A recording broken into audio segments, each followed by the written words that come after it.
Have you ever written a letter in your head? You know, the one you'd send to your younger self if you could. Maybe it says, "Don't waste your time," or "Listen to that gut feeling." Or maybe, "Don't let fear pretend it's just being responsible." For Ryan Cooper, that letter was a constant companion. At 36, Ryan was living what most people would call a good life. He had a decent apartment in Portland, a marketing job with a respectable title, good pay, and flexible hours. By all accounts, he was successful. He paid his bills, took a vacation now and then, and laughed along at office jokes. So, why did he feel like he was living someone else's life? Every single morning, before his feet even touched the floor, the same thought would surface: is this really it? Ryan hadn't always dreamed of writing ad copy and marketing slogans. He had dreamed of writing stories, real stories, full of meaning and impact. He loved words. But somewhere along the path of promotions and deadlines, that dream got labeled as impractical. It was a passion he decided to lock away in a box, hidden deep inside. His dissatisfaction was confusing because his life wasn't hard. He wasn't struggling, and that made it even harder to explain to anyone, including himself. One Friday evening, everything shifted. Ryan went to a memorial service for his old college mentor. This man had been everything Ryan once wanted to be: a writer, a teacher, a risk-taker. During the service, someone read an excerpt from his mentor's journal that hit Ryan like a ton of bricks. It said, "I never regretted the chances I took. Only the ones I delayed too long." In that moment, Ryan's chest tightened. He had a painful realization. He wasn't unhappy because life was difficult. He was unhappy because his life was completely misaligned with who he truly was. That night, for the first time in a very long time, Ryan opened his laptop for himself, not for his job. He created a new document and titled it, "A Letter to the Man I Was Afraid to Become." And then, he just started writing. It wasn't perfect. It wasn't polished or confident, but it was honest. He wrote about his fears, about the comfort of his safe life, and about always choosing that safety over genuine fulfillment. And as the words filled the page, they didn't feel forced like his marketing copy did. They felt necessary. Ryan made a deal with himself right then and there. No dramatic gestures. He wasn't going to quit his job. He wasn't going to upend his entire life overnight. He just set one simple rule: write every single day, for 45 minutes, before work. No editing, no posting online, no pressure to be brilliant. The only goal was to show up and practice. Those first few mornings were brutal. He was tired, and the voice of doubt was louder than his alarm clock. But then, a strange thing happened.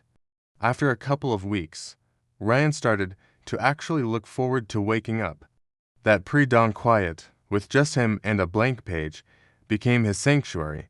Of course, the initial excitement didn't last forever. About 2 months in, the old resistance came roaring back. That familiar voice returned, whispering, "You're so far behind everyone else. You're not special enough to make this work. Why are you even bothering with this?" He was so close to stopping, but then he remembered something else his mentor used to say: "Resistance is proof you're doing meaningful work." So, instead of giving in, Ryan leaned into the resistance. He decided to treat it like a signpost, not a stop sign. He wrote on the bad days. He wrote when he felt completely uninspired. He wrote even when the words felt clunky and nothing seemed to flow. It was that consistency, that simple act of showing up no matter what, that began to fundamentally change him from the inside out. One morning, feeling a small spark of courage, Ryan posted a short piece he'd written online. He had zero expectations. He just put it out there and went about his day. But by that evening, people had started to comment, and one message in particular stood out. It read, "This feels like something I've been afraid to say myself." Ryan stared at the screen. For the first time, his words weren't selling a product. They were creating a connection.